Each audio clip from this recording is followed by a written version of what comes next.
Chapter 4, 1959 to 66, Refugee Life in India. 2 refugee reception camps operated in northeastern India, Misamari in Assam and Buxa Dwar in West Bengal. Buxa Dwar was located very close to the Bhutanese border and nearly 200 miles east of Siliguri. Buxa, as it was known, was the anglicized version of the Bhutanese term Pak Samka, meaning the wish-fulfilling gateway. Similarly, the Bengali word dwar means door, hence the Buxa gateway. Years before, the British had built a large internment camp at Buxa Dwar. Many of India's greatest freedom fighters had been imprisoned there, including Mahatma Gandhi and Pandit Nehru. Hurriedly built by the Indian government to house Tibetan refugees, Misamari was comprised of 150 bamboo barracks neatly laid out in rows, each building housing up to 100 residents. Situated on a flat, sandy area in the jungle next to a river, Misamari was larger and more crowded than Buxa Dwar. Temperatures there were generally hotter, and the camp was plagued with inadequate sanitation facilities and a contaminated water supply. Countless people died. Every day the monks there were called upon to say prayers for the dying, attending sometimes as many as 12 cremations in a day. The primary cause of death was heat exhaustion and amoebic dysentery, brought on by bacterial infections rampant in Assam's intensely humid climate, but totally unknown in the high, dry air of Tibet. Constructed in a kind of bowl, surrounded by the hills and humid jungles of West Bengal, and set against the larger backdrop of the majestic mountains of Bhutan, Buxa was extremely isolated. The compound was triangular in shape and enclosed by a battered, thick outer wall topped with barbed wire and a small inner wall. In addition to a few smaller, high-security buildings where celebrity prisoners had been held, there were 30 large concrete barracks with shady verandas. In the center of the compound was a large courtyard where it was rumored that Indian prisoners had been executed during the British occupation. Many Tibetan refugees had crossed the Bhutan-India border close to Buxa, which became their first stop. At first, they were all camped together: Rinpoches, Geshis, monks, nuns, and lay families. The majority was subsequently shipped off to Misamari to the east, or to work camps scattered in the cooler areas across northern India. In August 1959, Buxa was set aside exclusively to house monks and nuns, whereas the second camp, Misamari, was designated for lay people. In September, senior monks from the 4 Tibetan Buddhist schools met for 1 week in Kalimpong to discuss who would reside in Buxa. More than 6,000 monks had escaped to India, but Buxa could only accommodate 1,500. The initial 1,325 monks sent to Buxa consisted of 1,190 galupas, 80 sakyapas, 40 kargyupas, and 15 nimapas. 1 kagyu and 24 Gaelig nuns were sent there as well.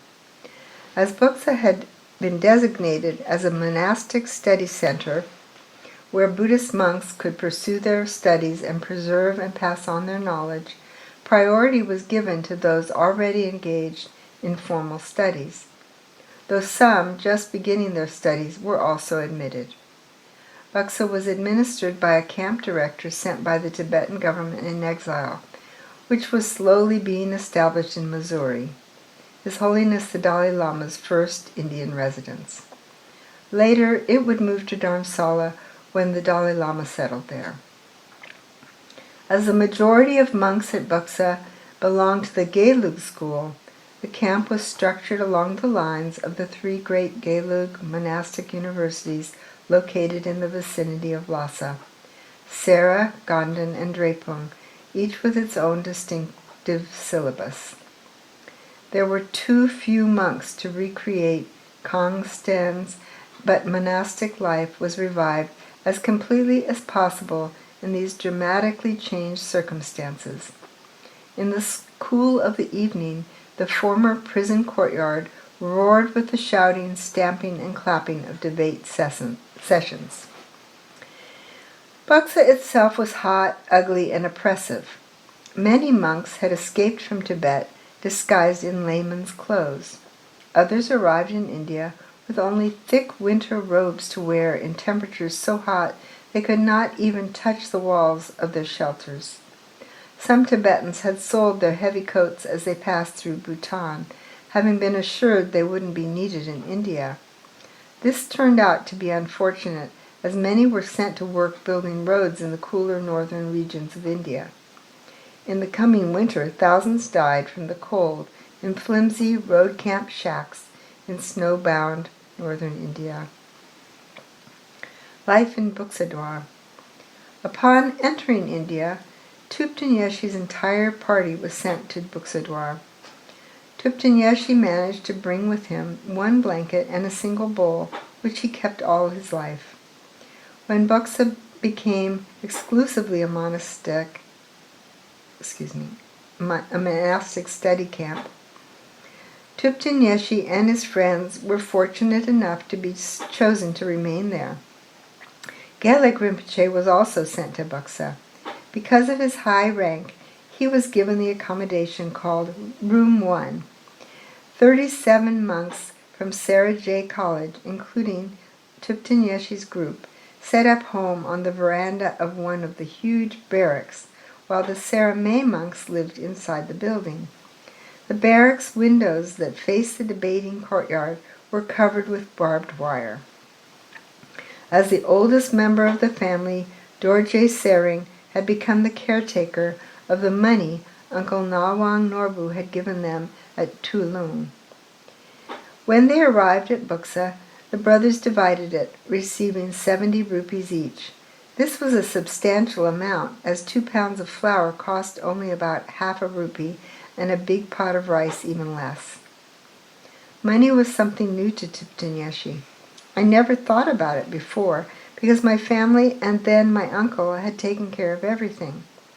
Moving to India without looking back and then having to deal with money without knowing anything about it was painful. I felt that compared to Tibet, India was such a degenerate place. Tibet was so holy. There we talked about Dharma all day long. There was no worldly talk at all. But in India, I had to think about what I needed to buy with those rupees. In Tibet, we never had to think like this, he said. Like so many there, Thupten Yeshe was also grieving and crying quietly over having to leave his mother behind and not knowing what had happened to her. Putsog Tinley tried to cheer him up. Then one day, Thupten Yeshe realized there was no point in all of this crying. He simply had to treat all beings as though they were his own mother. Not only did this thought, the essence of the Mahayana practice of compassion, relieve him of unbearable grief, it also enabled him to contribute to the happiness of everyone he met. As a High Lama, Sakya Trinley Rinpoche was also given his own room at Buxa. He was delighted. I was very happy. Little room, little window, little door. A policeman told me my room was where Mahatma Gandhi had been jailed and where he had done his thinking about Indian independence. He told me, Rinpoche, you stay here and do your thinking about Tibetan independence. I thought that was a good idea. I got the best room. The others were a couple of hundred to a room, and they were all catching each other's illnesses, he said. After just 2 weeks at Buxa, Trinley Rinpoche's wealthy aunt in Sikkim sent her husband from Delhi in a helicopter to take him away. 9 months later, he and his brother Dagshin Rinpoche moved to Seattle. Before leaving India, he said goodbye to his friend Thupten Yeshi. He had no relatives, so he had to stay. He was a very nice monk, and we enjoyed very good debates together. He would be a very good Geshe. He was very smart, said Trinley Rinpoche. Losang Nima was in a road camp in Simla when he received a letter informing him that his teacher Thupten Yeshi was now in Buxa. He immediately packed up and traveled to Buxa, placing himself in Lama service in return for tuition. Losang Nima and Chupel now cooked, cleaned, and shopped for their teacher. Chupel became quite an entrepreneur, buying meat outside the camp and then reselling it for a small profit, which he spent on improving their diet. At first, the refugees received donations of high-quality wheat, oil, rice, and cheese from America and Australia, but corruption eventually prevailed, and this good food was gradually replaced with low-quality rice and pulses full of dirt and stone. The cheese always got through because Indians didn't like Western cheese. American canned corned beef was something altogether new. At first, the Tibetans set the cans on open fires until they exploded. They also used the corned beef to make their traditional momos. The rations may have been poor and sometimes arrived late, but the Tibetans were very grateful to the Tibetan government for the shelter, food, and clothing it provided. Many Tibetans arrived in India suffering from starvation and exhaustion. On top of this, hundreds of Tibetans suffered dreadfully from the change in diet. They were used to a diet of barley, meat, and butter, but were now forced to eat rice, dal, and potatoes. That, together with exposure to a myriad of new parasites and bacteria, brought about an epidemic of amoebic dysentery and other serious diseases among the refugees. Thupten Yeshi was among those who suffered from the change in diet. We had rice and dal every day, no variety. How I hated the smell. My stomach was so bad. I had diarrhea for months, but slowly, gradually, I adjusted.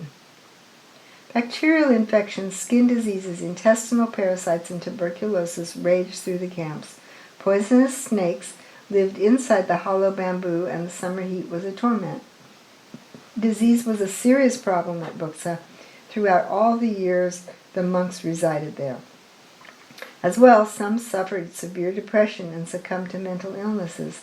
Many had left Tibet thinking they would soon be able to return. When they realized this was unlikely, many fell into even deeper melancholy and depression, losing all hope and becoming overwhelmed with despair. Some suffered constant anxiety, afraid of the potentially harmful spirits of those who had once been educated there. The environment at Buxa, the prisoner of war camp atmosphere, created by concrete block buildings and barbed wire fences, was itself oppressive. Several monks even committed suicide. In Tibet, many young men had become monks simply because it was traditional to do so. Now that the monasteries were no longer able to support them, many of these monks disrobed and entered lay life. Others may have felt so shattered by their traumatic experiences that nothing made sense anymore, including their ordination as Buddhist monks. For many, however, the difficulties they were experiencing only strengthened their renunciation and dedication to Dharma practice. Those monks determined to maintain their ordination were fiercely committed to their studies. One monk was quoted as saying, "All I thought of was debating. When I had debated yesterday, with whom and how and what I was going to debate tomorrow. If it rained, I worried the debating sessions might be canceled." In the new monastic refugee communities, religious texts were in desperately short supply. The 108 volumes of the actual teachings of Shakyamuni Buddha himself, the Kangyur, and the 227 or so volumes of commentary to these teachings, composed by the great Indian masters, the Tengyur, as well as the various collections of works by Tibetan masters, are the tangible heart of the Buddhist teachings. They help to ensure the purity of the teaching lineages passed down from the Buddha himself to his disciples, from them to their disciples, and so on, to the lineage holders of the present day. To recreate this written Buddhist canon was of the highest priority for all the refugee monks and nuns. The main concern of all scholars and practitioners was to acquire texts. They knew the survival of the Tibetan Buddhist tradition depended on them, and took their responsibilities very seriously. Young monks copied a few pages or entire texts by hand on whatever paper, itself a precious commodity, they could find. Scriptures and study texts were handwritten on the strong paper wrappers that butter came in, or the wrappers from cans of donated powdered milk from America. Eventually the monks bought an old, extremely labor-intensive Indian printing press. Sometime later, the American Emergency Committee for Tibetan Refugees, under the leadership of the American adventurer and writer Lowell Thomas, provided funding for lithographic presses. The monks were finally able to start producing properly printed texts. In Tibet, there had always been a certain amount of rivalry between the various schools, monasteries, and colleges, but those at Buxa considered themselves members of one big family. Drawn together in one place were some of Tibet's most distinguished teachers. Geshe Nangwang Legden, a senior monk from Sarai, who had settled in the cooler mountain climbs of Dharamsala and would in the future become abbot of Sarai, received a letter from his students at Buxa requesting his teachings. In response, he returned to Buxa to help them. An unusual decision. Some time after settling in Buxa, Thupten Yeshi, the model student, suddenly developed some unusual ideas. Later he explained, "In Tibet I was educated in philosophy and had done much study, but there had been very little time for me to digest it all. When I got to Buxa, I decided I wanted to isolate myself, to do more retreat. For nearly 5 years I only did retreat. I didn't engage in study any more because I thought life was just too short. I thought, now I am in this unknown place, and maybe in a few months I too will vanish." My friends noticed that I no longer attended classes. They begged me to continue my studies, but I told them I was not interested. They were so shocked. They said I was making a mistake, but they never thought I was being lazy. Jampa Gyatso and others in my class would come to my room and ask me to give up retreat, but retreat felt right for me.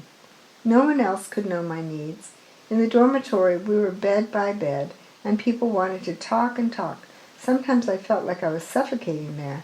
Sometimes I even went outside into the jungle. Actually, in most of my big decisions, my friends have always advised the opposite to what I wanted to do. I guess I am stubborn or skeptical. But I also feel I have some intuitive intellectual understanding. In my thoughts, I feel certain, clear. I had no regrets or guilt about my decision, but it was a revolutionary thing to give up study just like that. But if, after checking up, I feel something is 100% right, then nothing can stop me. That is my character.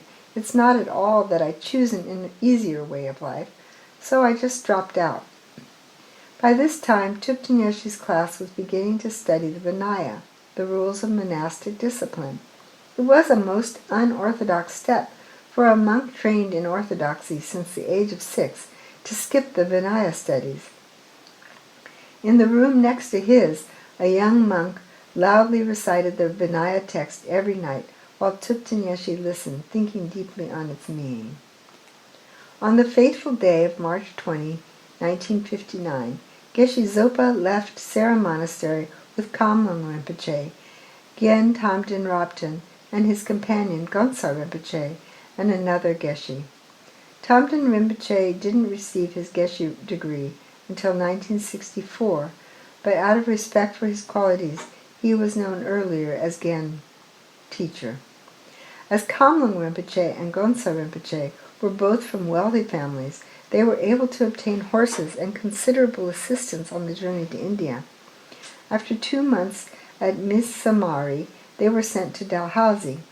There was constant traffic between Buxa and the new seat of the Tibetan government in exile, and Geshe Zopa was delighted to hear Thupten Yeshe was safe. One day, Geshe Sopa received a letter from him. As Geshe Sopa recalled, Thupten Yeshe wrote asking whether it was better to finish his studies or go and meditate in a quiet place, with all these hundreds of people around and so many meetings to attend. He wrote to me, "Now I have no interest in staying and studying philosophy. The water and food here is not good for me. I really want to leave and go to some hermitage. So please, may I go?" It seemed he was not very healthy. I replied, telling him that since it was so rare to have such an opportunity to study the Dharma, it was better not to leave, but to continue studying until he became a Geshe. I heard he kept that letter all his life. Geshe Sopa also reminded Thupten Yeshe of the urgent need for teachers. He advised him to end his retreats and not to turn his back on his students. "His letter touched my heart," said Thupten Yeshe. "I immediately started memorizing the Vinaya text. Its outline is so mathematically profound that in 1 month I was able to memorize a huge amount." Geshe Sopa was my most important teacher from the age of 14 to 25. He had so much influence on me. I studied the Abhidharma with him and Geshe Rabten and took Vinaya teachings from Zong Rinpoche. It was not that I had rejected these studies. My idea had been to do retreat for a certain time and then come back to them. Around this time, Kunu Lama Tenzin Gyaltsen, a highly revered Buddhist master born in the Indo-Tibetan borderland of Kinnaur, gave the Buxa monks teachings on Shantideva's guide to the Bodhisattva's way of life, and Atisha's lamp on the path, which Thupten Yeshe attended. In 1962, the Rockefeller Foundation formulated a plan to admit several Tibetan Rinpoches into the United States so they could learn English. Kamlung Rinpoche, Sherpa Tulku, who was a student of Thupten Yeshe's at Buxa, and another young Lama, Lama Kunga, were chosen to go. His Holiness the Dalai Lama asked Geshe Zopa to accompany them. Before leaving, Geshe-la traveled to Buxa to see his old students, in particular Thupten Yeshe, who had received full ordination that year from Dagi Dorje Chang.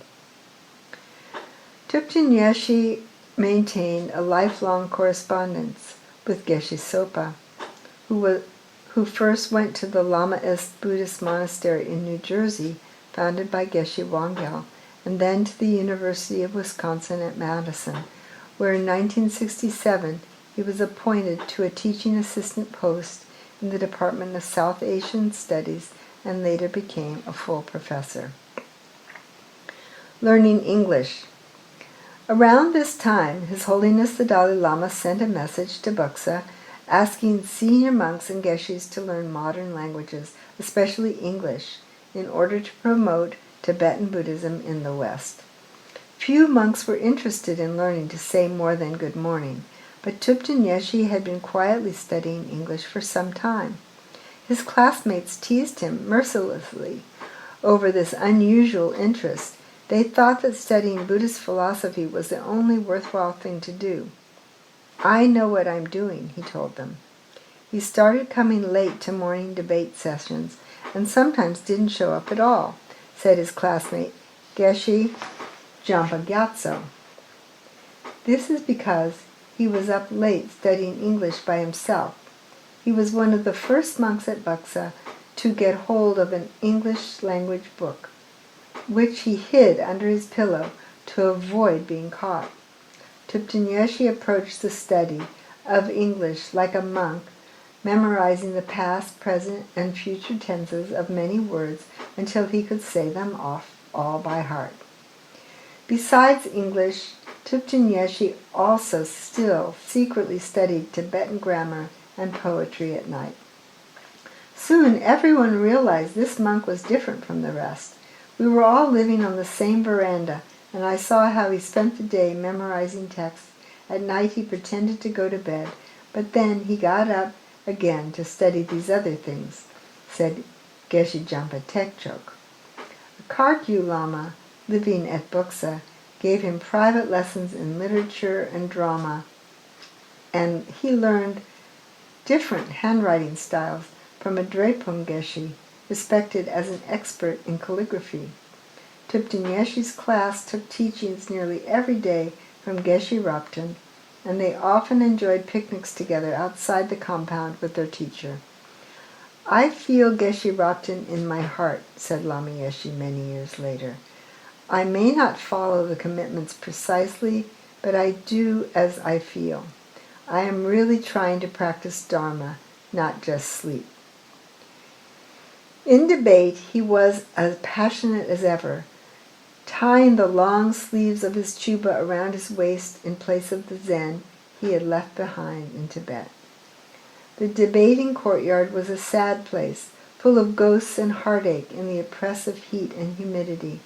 But when Tupten performed, he lifted everyone's spirits and made them laugh, said Geshe Jampa Gyatso. The week-long Losar holiday break was the happiest time at Buksa. Everyone gathered together, performed regional folk dances, and staged Tibetan masked operas, wrapping themselves in blankets instead of the traditional sumptuous costumes. Tupten never took part in the dancing, but his half-brother Punsog Twinley was one of the many instructors and a very popular actor and jester. Tupten Zopa Rinpoche. Two Sarajay monks who eventually came to reside at Buksa were to play important roles in Tupten life. Lundrup Rinzal and Pasang Sering. Lundrup Rinzal from Sawa Kansen was just 18 when he escaped from Tibet and arrived in Mizamari. Soon afterward, he was assigned to a road construction gang in Assam. But after 9 months, upon hearing of the Geshe training at Buksa, he went there and renewed his friendship with Tupten Pasang Sering, 1 year younger than Tupten had entered Sera at the age of 12.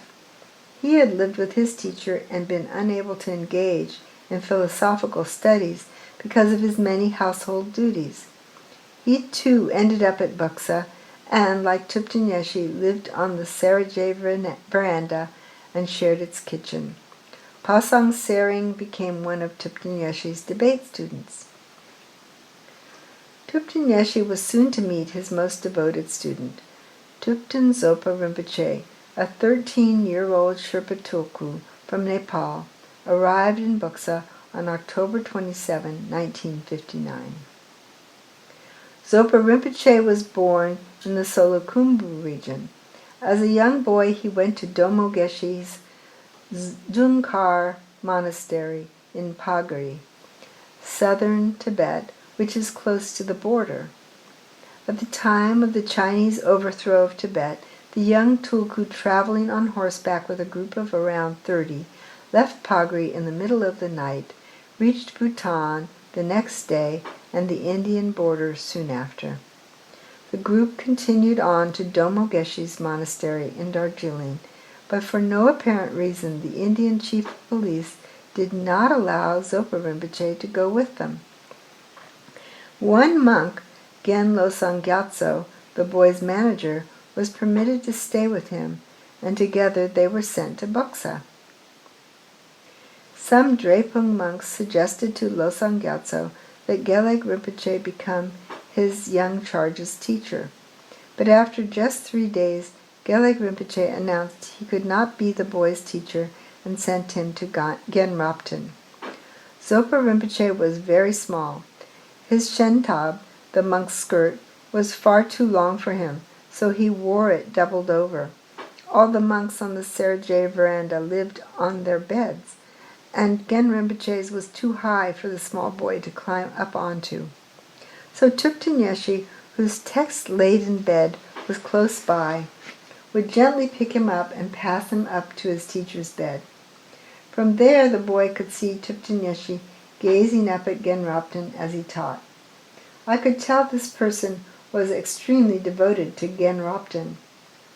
I got a very good feeling from him of pureness and holiness, something very deep, not just learned, said Rinpoche later. Gentamten Rabten was considered as one of the most learned monks in Sera. I had 3 little tulkus under my care at Buxa, and I must say they were wild.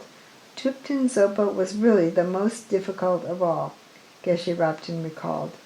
They were small boys and sometimes fought, tough, rough, rolling around in the dust dogfights, but at other times they played happily together. Gonsa Rinpoche, who became Geshe Rabten's closest disciple, was another of these wild little boys. Once at Buxa, Gonsa Rinpoche and I ran away together, Zopa Rinpoche recalled. We went to play at flicking a disc into holes. But Geshe Rabten came looking for us, so we ran away to the river. Geshe-la sent his attendant to find us and bring us back. Then he made us sit down by the door to have dinner, and we were sent to bed. In 1961, Zopa Rinpoche contracted tuberculosis, a disease that ravaged the Tibetan refugees. To recover, he was sent to Darjeeling for 6 months under the care of Gen Losang Gyatso. When he returned to Buxa, Genrapten sent him to another teacher, Gen Yeshi, a Kampa. Rinpoche was then enrolled in the new Young Lama's home school in Delhi for 4 months, where he began to learn English. This school, created especially for young tulkus, was established by a remarkable English woman, Frida Bedi. But even in the much improved condition of the school in Delhi, his tuberculosis returned.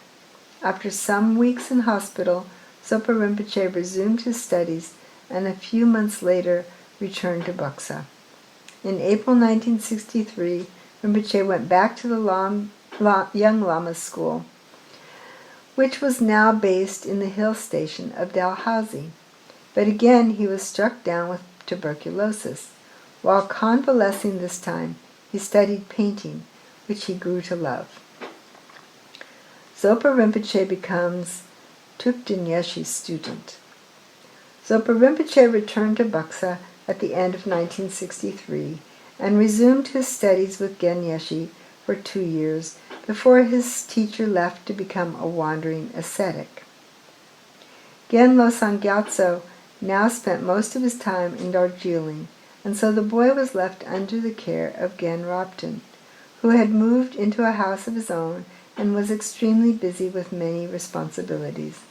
Consequently, he recommended that Zopa Rinpoche take another teacher and suggested 2, one of whom was Thupten Yeshi.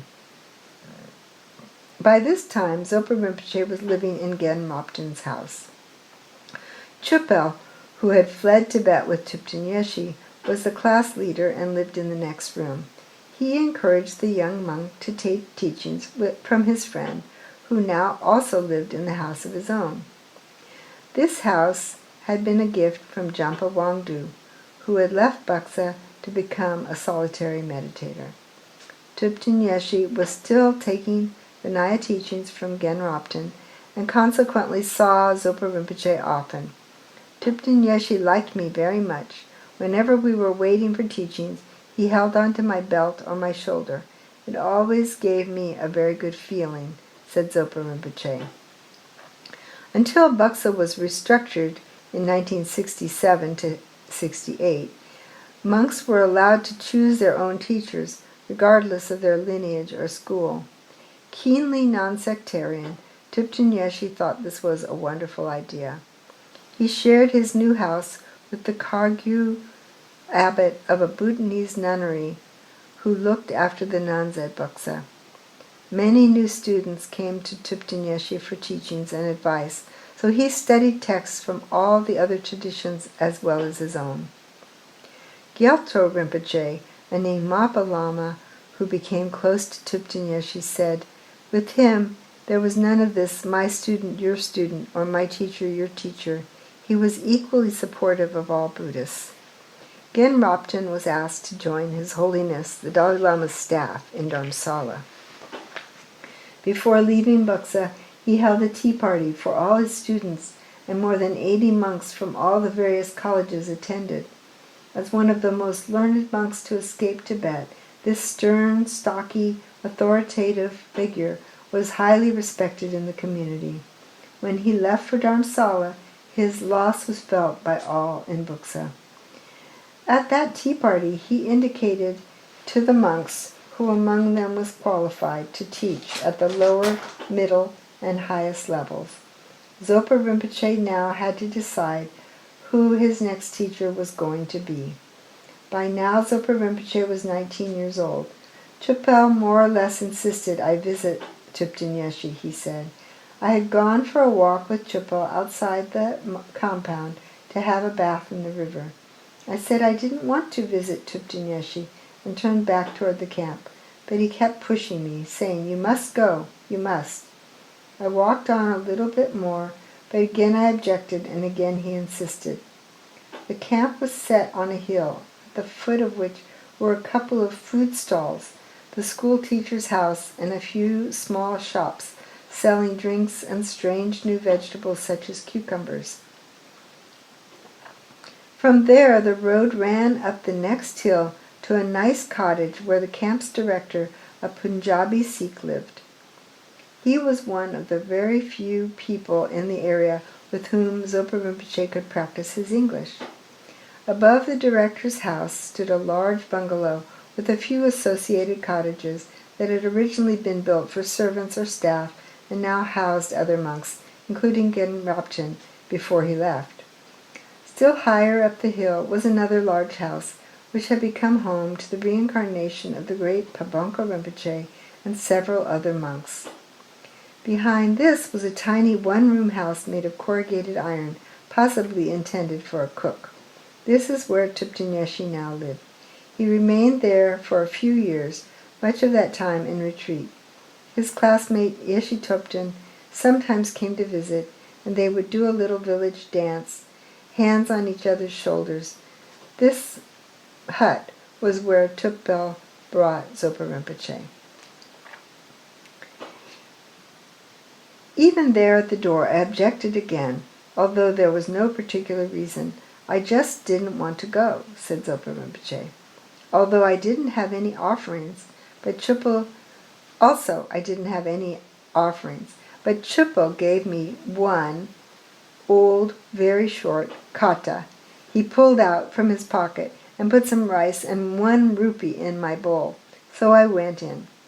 I started making the usual 3 formal prostrations, but Thupten Yeshi interrupted. "Don't need prostration," he told me. At that time, Thupten Yeshi was teaching collected topics, Dura, the study of philosophical definitions, the principles of logic, and the structure of debate. These are the preparatory subjects studied prior to commencing study of the main texts leading to a Geshe degree. Half a dozen students sat on the floor, among them Chupel and his brother Thupten Dorje. Lundrup Rixel and Pasang Sering were also there. Zopa Rinpoche was pulled forward to sit on a bed, as was appropriate for a tulku. On the windowsill he noticed an ant's nest. He also observed that Thupten Yeshi led a very ascetic life, with little in the way of material comforts, just a simple hard bed, a stove made out of butter tin with a hole cut into it for the fire, 2 pots, and his texts. That was all. Speaking of this moment many years later, Rinpoche recalled that his new teacher asked if he had obtained permission from Geshe Rabten. I said yes, but actually Geshe Rabten had also suggested I go to Geshe Losang Tupten, who was in the same class as Lama, and who also had a house just near there. I didn't understand one thing during that first hour of teaching. I spent the whole time wishing he didn't speak so fast and thinking, why can't he teach slowly? I didn't come with the proper attitude, so I can hardly remember that first teaching. The next day was better, said Rinpoche. Soon Zopa Rinpoche was taking more and more teachings from Thupten Yeshe. Realizing his young charge was in safe hands, Gen Losang Gyatso was now free to go into retreat. He gave Thupten Yeshe some money and asked him to take great care of Zopa Rinpoche, to whom he gave a big wristwatch as a parting gift. Zopa Rinpoche moved into his new teacher's house, along with Losang Nima, who bought their food, took care of Rinpoche's clothes, and accompanied him on outings as required. One of Thupten Yeshe's first acts as a teacher was to take away all his new students' possessions, including his watch. Rinpoche spent the rest of that day in tears. One of Thupten Yeshe's most revered teachers, Zong Rinpoche, suggested they move to a better place. A large red house known as Lal Red Bungalow. Dirty surroundings and impure food still made Thupten Yeshe unwell. It was also vital for Zopa Rinpoche, who was not yet free of tuberculosis, was very thin and coughed constantly, to live in a scrupulously clean and safe environment. While Lundrup Rixel did most of their cooking, Thupten Yeshe also displayed considerable flair in the kitchen. One of his specialties was a soupy meat and vegetable stew cooked in a single pot over the fire and covered with a thick dough lid molded into a ring, allowing steam to escape. Another monk recalled sitting under the same blanket with Thupten Yeshe when it was cold and eating boiled potatoes, skin and all, with great enjoyment.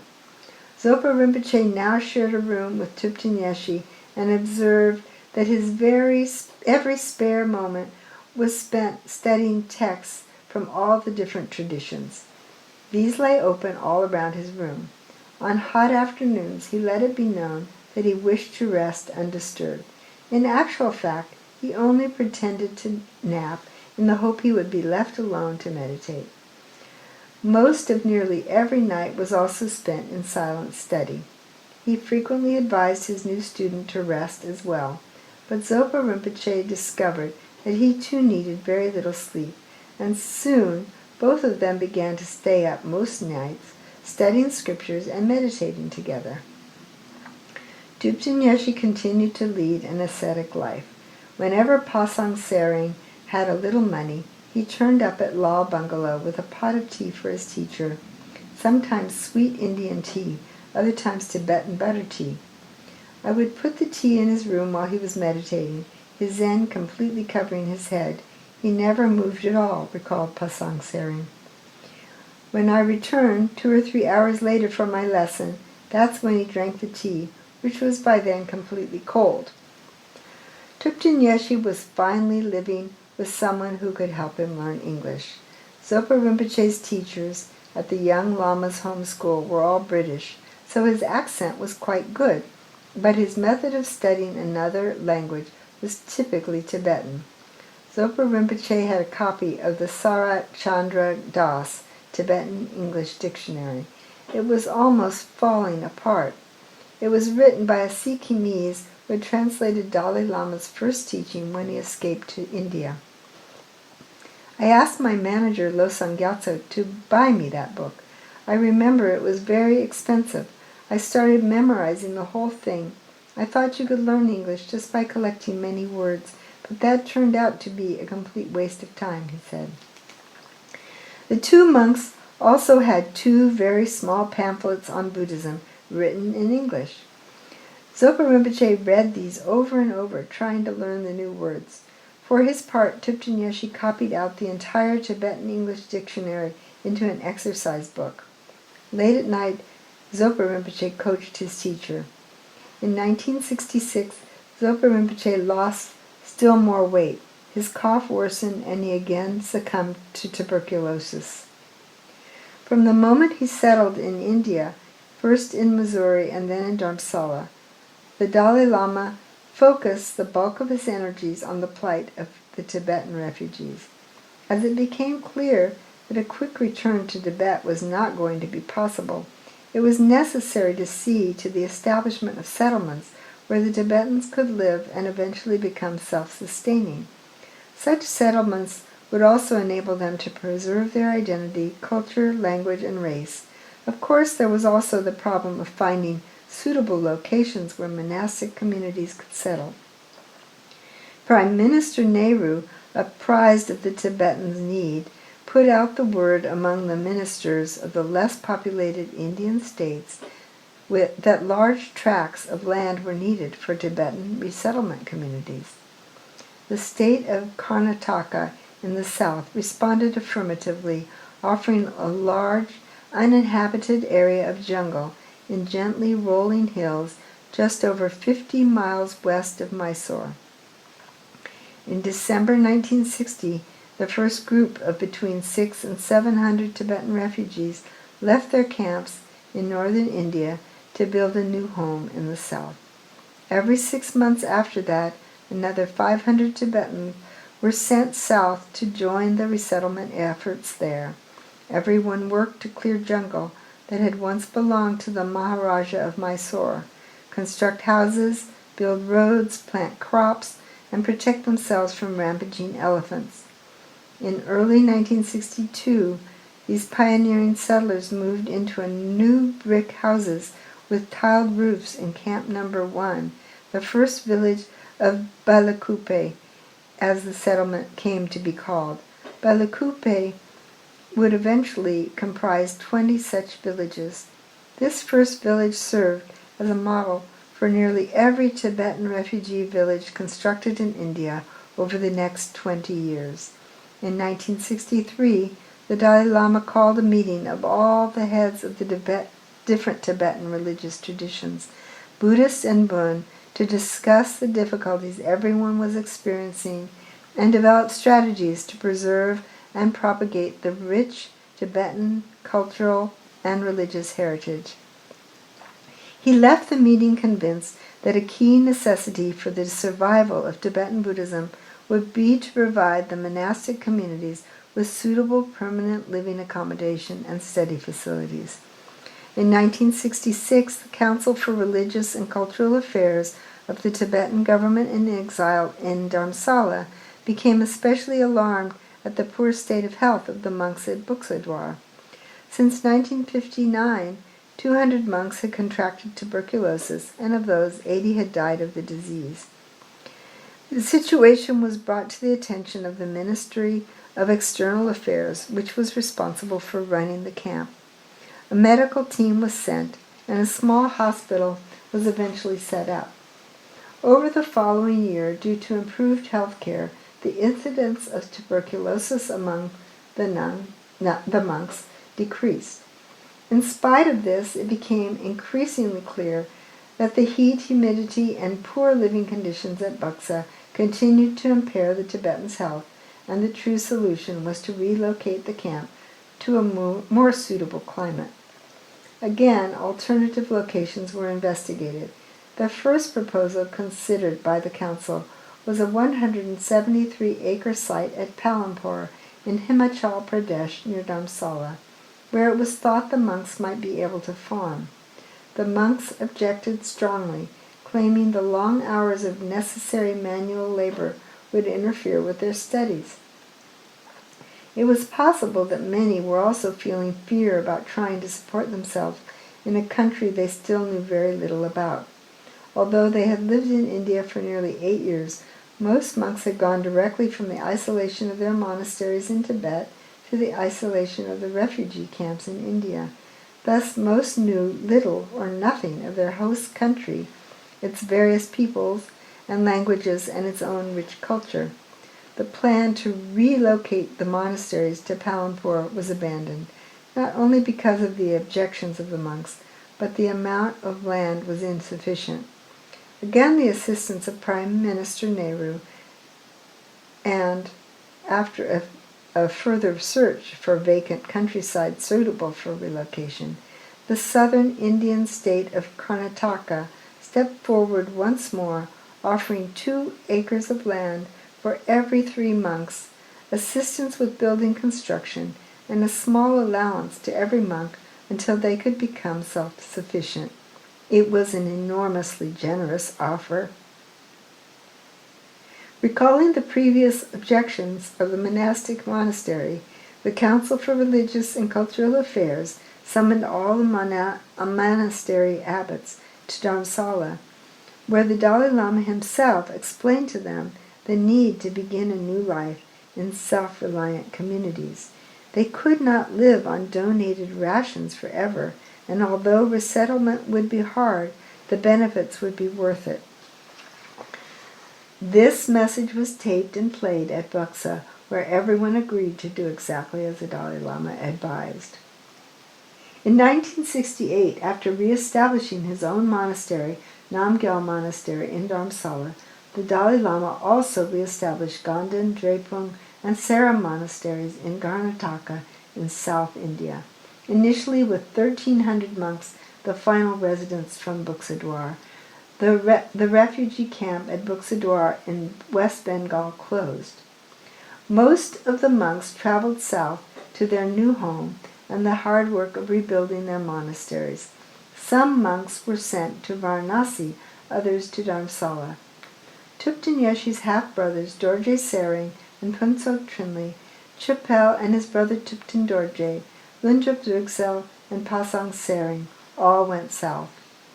By this time, 100,000 Tibetans had escaped to India, thanks to the protection of the Prime Minister, Pandit Jawaharlal Nehru.